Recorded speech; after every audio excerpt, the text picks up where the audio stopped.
Y lo prometido es deuda y tenemos con nosotros al senador Walter Guayar. Buenas noches, ¿cómo le va, senador? Muchísimas gracias por su tiempo. ¿Qué tal? Buenas noches, Nicolás. Buenas noches a todo tu equipo y a quienes nos están escuchando en Rosario de la Frontera y en todo el sur de la provincia.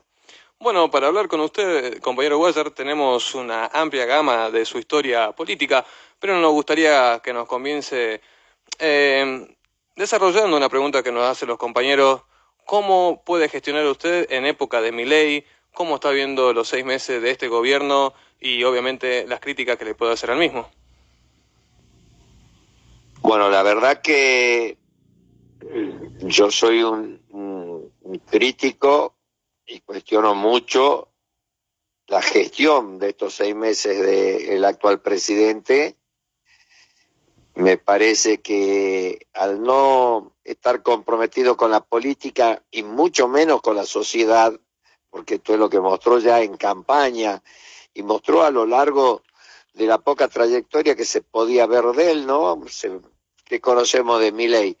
Conocemos un Milei que iba y acompañaba y apoyaba el gobierno de Cristina Kirchner, por ejemplo. Claro. Luego, un Milei que atacaba y estaba en contra del gobierno de Mauricio Macri, acompañaba a la CGT en los movimientos y en las movilizaciones que hacía la CGT y decía que el peor gobierno de la historia era el de Mauricio Macri, criticaba fuertemente a sus funcionarios y criticaba fuertemente a Macri, Y a tratándolo de Caputo, ¿no? todo. Que es uno de los... también a Caputo, ¿no?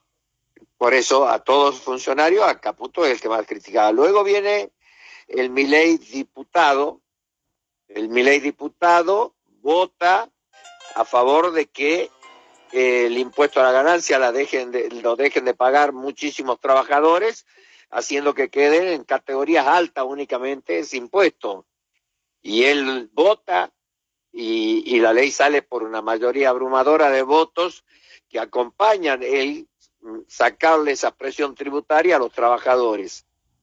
El Milei candidato empieza a decir entre un montón de incoherencias y de posiciones que por ahí a la gente cansada de situaciones difíciles y de ver que el Estado no le resolvía sus problemáticas y sus temáticas y que había muchas equivocaciones en el gobierno de Macri y luego también en el gobierno de Fernández, la gente cansada de todo eso empezó a creer que las palabras que este señor decía, las transgresiones que hacía, la forma de agredir y de comportarse, le cayó como que era lo bueno para acompañar y tuvo un voto importante. Pero recordemos cómo fue el voto. En el momento de la elección, cuando están todos los candidatos, él sale segundo, con 32, 33 puntos de votantes. O sea, cuando lo votan a cada uno de los candidatos, el candidato de Unión por la Patria saca 37 puntos, el candidato Milei saca 32, 33 puntos, no recuerdo bien, pero por ahí estaba, y la candidata del PRO, de Cambiemos, saca 25 puntos. Al quedar en segundo término Milei, pasa al donde ya no es una elección, sino el optar, porque ahí ya se termina de elegir, ahí tenés que optar entre uno u otro. Sí. Entonces los votos de Cambiemos pasan a ser votos de Milei y gana la presidencia. ¿Tiene legitimidad? Sí. ¿Tiene legalidad? Sí. Pero la presidencia, porque cuando se elige en la primera elección, cuando se elige y él saca el 32%, también se eligen los diputados nacionales y los senadores nacionales, Claro. y ahí él tiene una muy poca performance a favor, al revés, tiene una performance contraria ya que saca muy pocos legisladores nacionales. Luego, él, cuando está en campaña, le dice a los argentinos que antes de subir un impuesto se cortaría las manos, que nunca subiría un impuesto, que se cortaría las manos. El Milei candidato decía que Caputo era lo peor de lo peor, el más corrupto, el más inútil, el más sinvergüenza. Le decía de todo. A Burley le dijo de todo, la agredió de todas las maneras posibles. Sí. Y por supuesto que a Macri también. Cuando viene ya el Milei presidente, entiende que él no tenía equipos para gobernar y entonces se deja convencer por Macri de poner a Cambiemos dentro del gobierno. Y todos aquellos funcionarios al cual él agredía, los trataba de inútil, de corrupto, de lo peor, pasan a ser sus funcionarios y desde el día que pasan a ser sus funcionarios, pasan a ser lo mejor de lo mejor. Pero él dejó claramente establecido que su concepto de anarquista le generaba un punto de vista del Estado a donde al Estado lo ve como enemigo. Claro. A la patria la ve como algo innecesario. Entonces, si es innecesario tener una patria y sobre todo tenés de enemigo al Estado, lo que busca hacer es que no exista más la patria y que no haya un Estado que la defienda a la sociedad. Y esto es lo que él está haciendo. Lo está haciendo con el decreto de necesidad de urgencia, lo ha hecho maltratando a los gobernadores, maltratando a los legisladores nacionales, les dijo de todo, pero una de las cosas que quedó claro que les dijo que eran coimeros. Y ahí viene el análisis para el tratamiento de la ley base. Si él tenía muy pocos legisladores, el Senado ya le había rechazado el DNU, diputados estaba sin tratarlo al DNU, no le aceptan, no le acompañan la ley ómnibus que él denominaba de más de 700 artículos, es rechazada, modifica la ley y baja a casi 400 artículos, no lograba el consenso, baja la ley a un poco más de 200 artículos e igual no lograba el consenso, pero luego por obra de arte o por magia, a horas de sesionar el Senado, logra un número de senadores para aprobarla la ley. Pero ¿cómo lo logra? Para empatar primero y que la vicepresidenta, presidenta del Senado, desempate. ¿Cómo lo logra? Justo, qué casualidad, una senadora le ve condiciones para que sea embajadora y le ofrece el cargo de embajadora y la senadora entonces cambia su posición porque el voto de esa embajadora públicamente había dicho que era en contra de la ley. Y a otro senador le aparece un nombramiento y también cambia su posición y así va logrando con prebendas, el análisis que uno hace, prebenda, porque si él ha dicho que eran coimeros y luego de no tener el número lo tira el número y a la vista se ve que a alguien la nombra senadora, a otra le da cargos y bueno, entonces y él los decía coimero, entonces ¿qué? ¿Es una ley salida de la coima? Es una nueva ley Banelco, como la ley de la Rúa, que tenía estos mismos funcionarios, o muchos de estos funcionarios, cuando salió la ley contra los trabajadores y luego la justicia investigó y había sido una ley que salió a base de coima y por eso le llamaron ley Banelco. Bueno, todas estas cuestiones hacen que el país esté en una zozobra permanente, se pelea con el Brasil, se pelea con Rusia, se pelea con China, agrede a España, se va y se junta con la ultraderecha, los más racistas, los más xenófagos de Europa, dicen que le dan premio, está viajando por todo el mundo con la plata de los argentinos, nunca en misión oficial, siempre recibir premios o cosas particulares. La verdad que me parece que el mercado le está demostrando que el país no está bien. La caída de la economía, más de 300.000 cuentas sueldos se han cerrado, muchos cuentapropistas han dejado de poder trabajar, muchas personas que trabajaban en negro han perdido también el trabajo. Y esto se ve luego en la recesión que hay en el comercio, en la industria. Y él sigue planteando que va a apoyar a los recursos extranjeros y no al empresariado argentino. Y cuando busca apoyar a los recursos extranjeros, no son a los fondos que tienen desarrollado industria y empresas que están basadas en el desarrollo y en el buscar valor agregado de la producción primaria. Están basados en los fondos buitre, que son fondos timberos, que hacen plata con los movimientos financieros. Y bueno, si este es el país que cree que puede él sacar adelante de esa manera, yo personalmente le creo que esto nos va a llevar a un desastre mucho más profundo. Con una pregunta y obviamente de su punto de vista, compañero, no le vemos 4 años de Milei, ¿no? Está muy difícil. La verdad que nosotros los peronistas decimos claramente que dentro del marco de la ley y de la Constitución es únicamente que se debe reemplazar un presidente. Nosotros Claro, los peronistas no somos golpistas, al contrario, exactamente. todos los golpes cívicos militares se lo hicieron al peronismo. Los muertos y las muertas son del peronismo, mayoritariamente. Entonces, Claro. nosotros nunca vamos a estar en que el orden institucional no sea modificado en el marco de la ley y de la Constitución. Para que sea en el marco de la ley y la Constitución, él debe sentir que ha fracasado y si él siente eso y se va, o se lo vería que tiene un grado de falta de salud mental importante, entonces ahí funciona ese marco constitucional y la Asamblea Legislativa determina cómo se sigue, o la Corte de Justicia. Entonces, en ese marco, uno no puede prever qué puede pasar, porque si anímicamente se cae al ver que va de fracaso en fracaso y renuncia, bueno, entonces está el orden constitucional de cómo sigue la sucesión.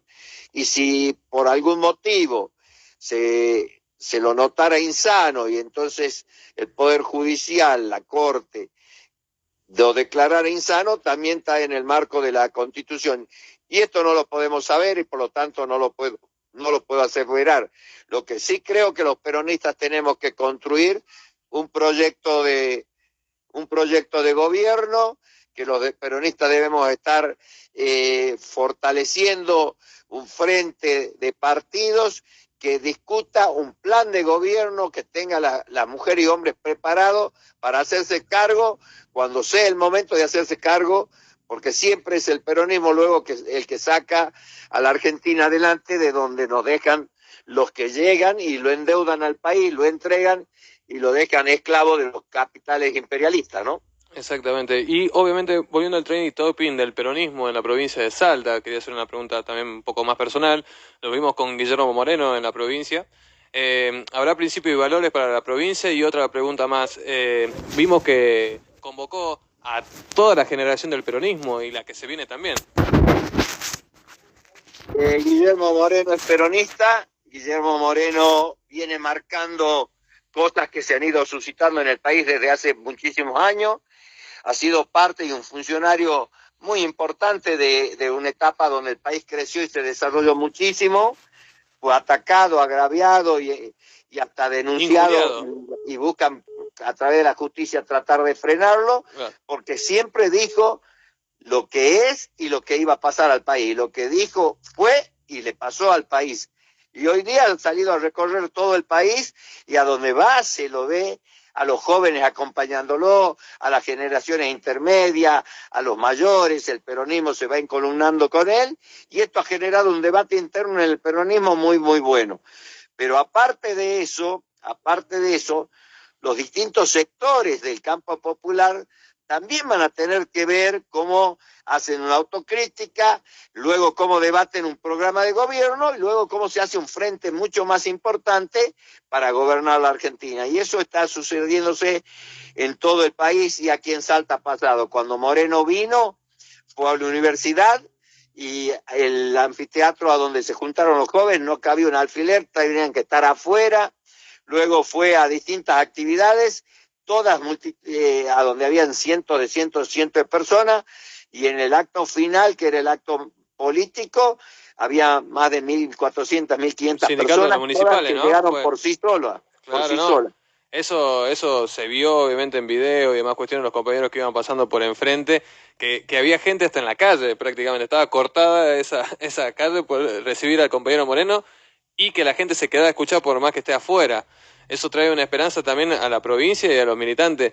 ¿Por qué? Porque también hay un descontento con los dirigentes que estuvieron en el PJ o en otros partidos, pero en Moreno ven otra cosa, lo nuevo, la esperanza. Así es. Exactamente. Yo he ido al acto que se hizo en Ferro, sí. Llegué bastante temprano, no había ni 30 personas cuando yo llegué, con lo cual vi a toda la gente que llegó. Venían de a 2, de a 3, 2, 3 jóvenes viviendo a Perón, viviendo a Evita, contentos, vivándolo a Moreno, contentos de participar, y cuando luego se produjo el acto, había más de 14.000, 15.000 personas, no cabían en el lugar, rebalsaban por todos lados, pero no es cuánto hubo, es cuánto fervor, cuánto Exacto. compromiso, cuánta convicción había en las distintas generaciones, porque había personas que pasaban los 80 años y había jóvenes que iban de los 15 a los 16 años, o sea, desde los 15 a los 80 está la diversidad de generaciones que tiene la Argentina y estaban presentes ahí. El otro día fue a Córdoba, y a donde al peronismo siempre le viene mal, y ahí Claro. está el peronismo gobernando la provincia, pero un peronismo que se pone distante de todo, que cree que el país es su provincia y nada más, un peronismo bastante egoísta porque no se preocupa por el resto, sino por su provincia, y está gobernando la provincia de Córdoba de hace bastantes años,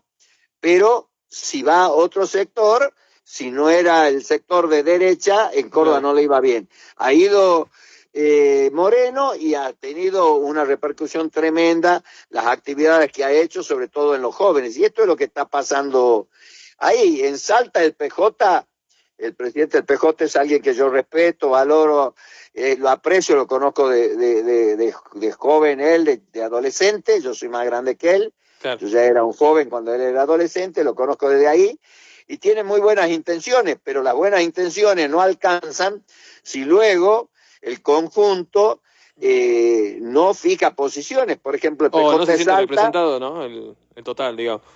¿cómo? ¿Cómo que no se siente representado? Porque generalmente, bueno, hay varios compañeros, entre comillas, que vinieron del PJ y terminaron votando esta ley base, ¿no? De lo que están acá Hoy diciendo los día el compañeros, PJ, ¿no? hoy día el PJ yo creo que no representa la esencia Claro, del peronismo. exacto. Vuelvo, te iba a decir justamente eso, el consejo del partido saca un comunicado a donde muestra su diferencia con la idea de Milei, y luego los 3 diputados elegidos por los peronistas van y votan a favor de Milei. Entonces esas Sí. cosas Se agarraron son la cabeza, sí, la incongruentes. gente. Sí, Y cuando quieren justificar su voto, lo escuchas hablar en contra de Milei, pero decir que como son dialoguistas, le han dado el apoyo. Entonces al final, como hablas en contra, decir que todo está mal, claro. y porque sos dialoguista le da el apoyo, pero bueno, la gente no te votó para ser dialoguista.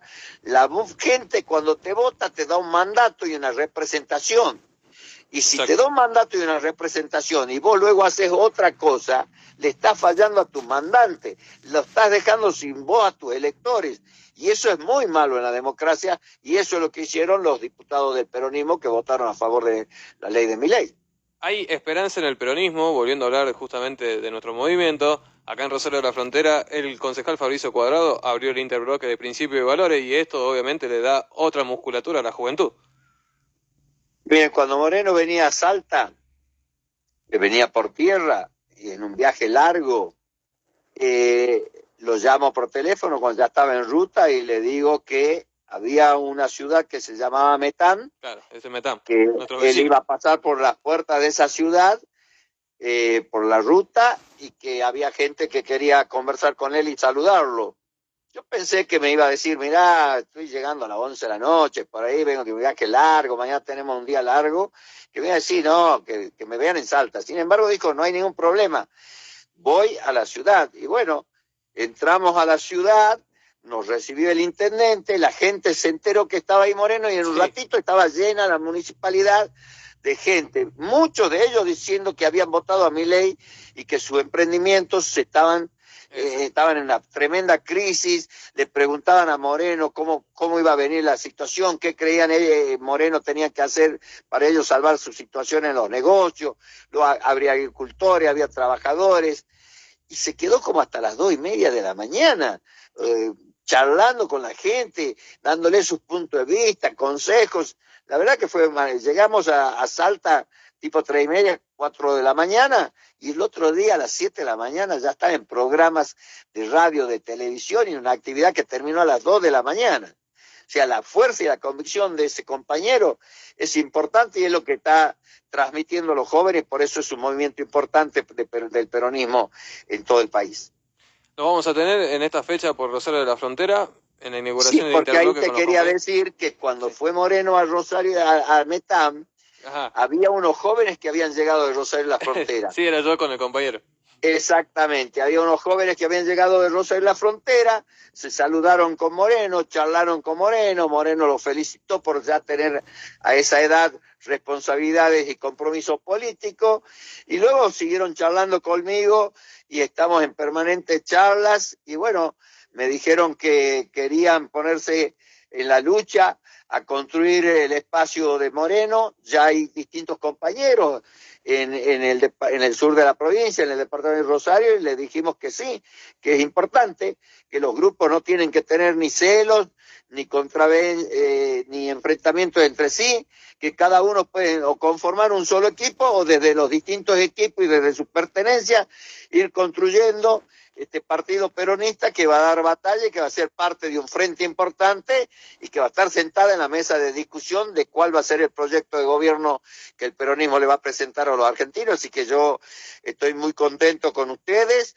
contento con todas las compañeras y compañeros que en Rosario de la Frontera, que en la Candelaria, que en Metán, que en Anta, que en toda la provincia se están sumando y nos llaman, me llegan mensajes de números desconocidos, me dicen, mira, yo soy profesional, tengo esta profesión y quiero sumarme, a dónde te veo, a dónde me afilio, y es permanentemente eso, y esto me parece que está mostrándonos unas muy buenas expectativas para adelante, así que desearle a ustedes toda la fuerza del mundo, mi acompañamiento y mis consejos permanentes, basado en experiencia, basado en que me preparé y me formé para ser una herramienta de mi provincia. Así que a disposición de ustedes, a disposición de los distintos sectores de la sociedad y siempre con mis convicciones y mis principios por delante, porque no soy de los que se venden, no soy de los que se arrodilla, no soy de los que me entregan. Rosario de la Frontera me conoce a mí desde muy joven, porque yo iba cuando estaba la dictadura, conduciendo una organización de pequeños agricultores y las reuniones mayormente se hacían en Rosario de la Frontera y llegaban como 600, 700 cacheños, a veces hemos pasado los 1000 cacheños a las reuniones en Rosario de la Frontera y dábamos debate, discutíamos y consensuábamos con los distintos sectores y los distintos dirigentes de la producción las políticas agropecuarias que veíamos abandonadas por el gobierno de la dictadura. Y así conocí a muchísima gente en Rosario de la Frontera, que me conocen, muchos tienen otras ideas políticas, pero me aprecian y me respetan como yo los respeto a ellos, pero me parece que conocer la provincia como la conozco yo y poder aportar esa experiencia y aconsejar a los jóvenes es importante y estoy a su disposición. Disculpe, le voy a robar obviamente un poco más de su tiempo valioso. Quería hacer una consulta, compañero. El epicentro de la política debería pasar al interior, ¿no? Porque las preguntas que hacen acá los compañeros, necesitamos un gobernador que venga del interior, que conozca el interior como tiene que ser. Nosotros necesitamos gente comprometida, gente con autoridad y con autonomía. Miren, aquí vienen, desde el inicio de la democracia nos vienen haciendo creer que el concejal tiene que ser dependiente del intendente, el intendente tiene que ser dependiente del gobernador, el gobernador tiene que ser dependiente del presidente, los legisladores tienen que ser dependientes del gobernador. Y no es eso la Constitución te marca autonomía y división de poderes. Y ahí es a donde yo le digo, discúlpeme, pero yo fui intendente a los 25 años y yo era de un sector del peronismo y el gobernador era de otro sector del peronismo. Claro. Nunca me cambié al sector de ese gobernador, sí trabajamos mancomunadamente y en un momento dado que yo con 26, 27 años pasé a conducir el sector político de toda la provincia al que yo representaba, me senté con el entonces gobernador y presidente del partido y le dije, usted conduce un sector y yo conduzco el otro sector. Vamos a tener que empezar a dialogar de par a par y a discutir las políticas. Yo tenía 26 años y el gobernador no era un 4 de copa, era Roberto Romero. Nada más y nada menos. No, nada más y nada menos que Roberto Romero, un hombre que viene de abajo, que había sido un niño muy humilde y que se desarrolló a base de trabajo y de esfuerzo y ganó las elecciones y fue el gobernador de los salteños. Y él me miró, Primero medio que se sonrió y cuando me vio firme me dijo, listo, empezamos a conversar y a discutir las políticas y con los equipos. Y así hicimos un gobierno importantísimo esos 4 años, liderado y conducido por Roberto Romero, pero que los distintos sectores del peronismo, sin perder nuestra identidad, podíamos ser parte de ese gobierno. Y yo en la intendencia de Cachín me opuse muchísimas veces a cosas que planteaba el gobierno de la provincia. Y me hice entender y el gobernador dijo, bueno, vamos a hacer lo que dice el intendente. Pero, por ejemplo, en una elección, la primera elección del año 85, yo intendente, y en ese tiempo el intendente lo elegía el gobernador, no lo elegía la gente, o sea, tenía también fortaleza. El gobernador decidió elegir una fórmula para diputados nacionales que yo no la acepté, no la acompañé y me paré y competí. Y en el departamento mío ganó la fórmula que yo apoyaba por el 88% de los votos y la fórmula que apoyaba el gobernador sacó el 12% de los votos. En todo el resto de la provincia ganó la fórmula de él, pero en la mía no. Claro. Todos decían, ahora va a ver lo que te va a pasar, lo que te va a costar, va a ver cómo te va a tratar. ¿Saben cómo me trató de ahí para adelante? Con mucho más respeto, con mucha más valía, tanto que empezó a pedirme que me haga responsable de la política de toda la provincia del peronismo. Así que miren, cuando uno se hace respetar y usa la autonomía y la legitimidad que te da la Constitución y las leyes y la gente, no hay por qué depender de nadie, porque si no, la Constitución tendría que ser, elijan un presidente y el presidente va a elegir quiénes van a ser legisladores, quiénes van a ser concejales, quiénes van a ser intendentes, quiénes gobernadores, en todo el país, porque si van a tener que ser obsecuentes al presidente, los intendentes y los concejales de las provincias y obsecuente al gobernador, es una cadena de obsecuencia que le hace mal a la democracia. Pero no hicieron creer que hay que ser así, y por ser así, le está yendo mal. Claro. Sí. A las distintas administraciones. Aquí hay que saberse hacer valer, defender las convicciones y en eso tengo una trayectoria clarita de saber hacerme valer y saber respetar, primero respetarme a mí mismo, respetando mis convicciones y luego haciéndolas respetar a las convicciones en los debates que doy. Y eso me parece que es importante y lo estoy aportando para este proyecto peronista que queremos conformar. Vuelvo a repetir, no luego para pelear en la soledad o en la individualidad, sino como proyecto y como conjunto, conformar ese programa de gobierno y atrás de ese programa de gobierno unir a todos los sectores que se puedan unir para luego gobernar de una manera más eficiente, sabiendo que se hicieron cosas bien y se hicieron cosas mal. Las que están bien, perfeccionarlas, mejorarlas, las que están mal, cambiarlas y las que se tengan que corregir, corregirlas. Muchas veces lo escuché en sus declaraciones, la importancia del movimiento obrero organizado y también en Principio y Valores vemos que está el compañero Valdés, que es del Sindicato General del Vidrio. Muchos sindicalistas que vuelven a aparecer en la escena política y eso hace también interesante todo lo que está pasando en el día a día en el país. Así es. Ayer en un programa de televisión, no ayer, el domingo, en un programa de televisión del día domingo, los periodistas me preguntaron sobre la imagen negativa de un dirigente del peronismo, de un cuadro del peronismo. Claro. Y a la vez decía, es el cuadro que más intención de voto tiene, que más concita la adhesión de la gente en la Argentina, pero la que tiene más alta imagen negativa. Y yo le dije, pero ¿cómo no vamos a tener los peronistas una imagen negativa si los sectores del poder saben que el peronismo cuando llega administra el Estado de una manera equitativa y busca que los que menos tienen tengan un mejor vivir? Eso significa que los que son pocos pero de mucha plata tienen que ceder un poco de esa plata para que los otros estén mejor. Y entonces, ¿cómo no van a poner plata en hacer que la imagen de los peronistas esté por la agredan? Así lo agredieron a Perón, sí. Así agredieron a Eva Perón. Pero yo a los periodistas les fui más atrás. Claro. Han visto que hoy día no debe haber nadie que sea argentino y hable mal de San Martín. Sí. No debe haber nadie que sea argentino y hable mal de Belgrano. Claro. No debe haber ningún salteño que hable mal de Güemes. Ahora, vámonos a la historia. ¿Saben dónde murió San Martín? Exiliado y pobre en Europa. Sí. Porque los ricos de ese momento le hicieron una campaña destructiva a San Martín y se tuvo que ir del país.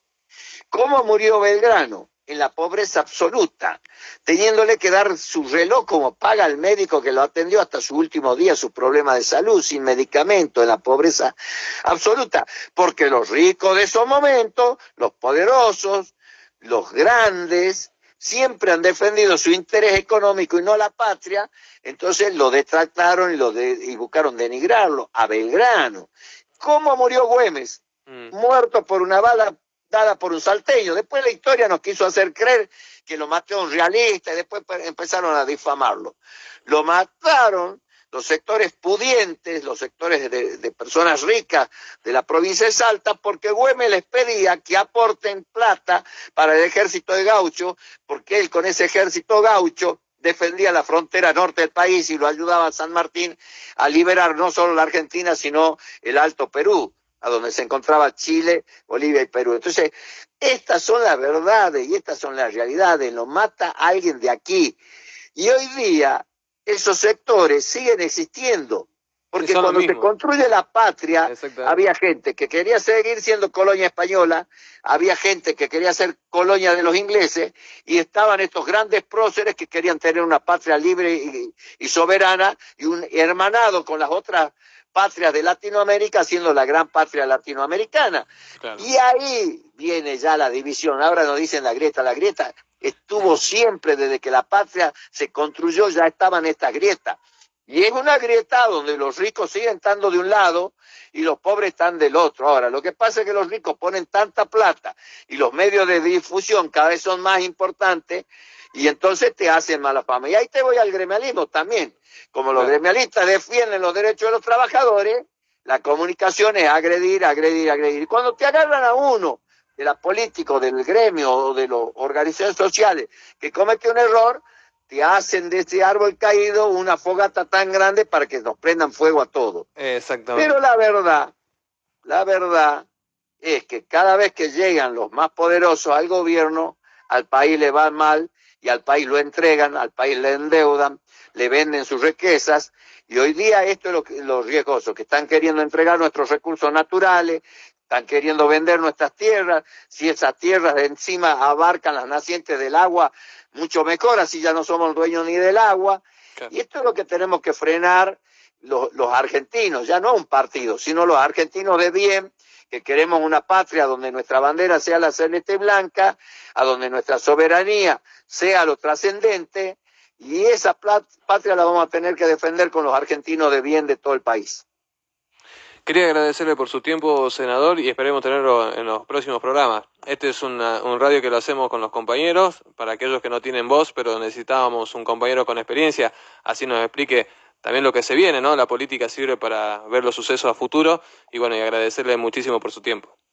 No, el agradecido soy yo, le tengo mucho aprecio a Rosario de la Frontera, muchos amigos que ya no están, amigos que se fueron jóvenes, amigos que eran más grandes que yo, pero que dieron mucho, hombres y mujeres de Rosario de la Frontera, que de ellos aprendí muchísimo, así que mi afecto para todos. Esperemos tenerlo pronto por aquí, compañero, y aquí dejábamos al senador Porcachi, al gran Walter Waller, ¿no? Que tiene una gran historia en la política.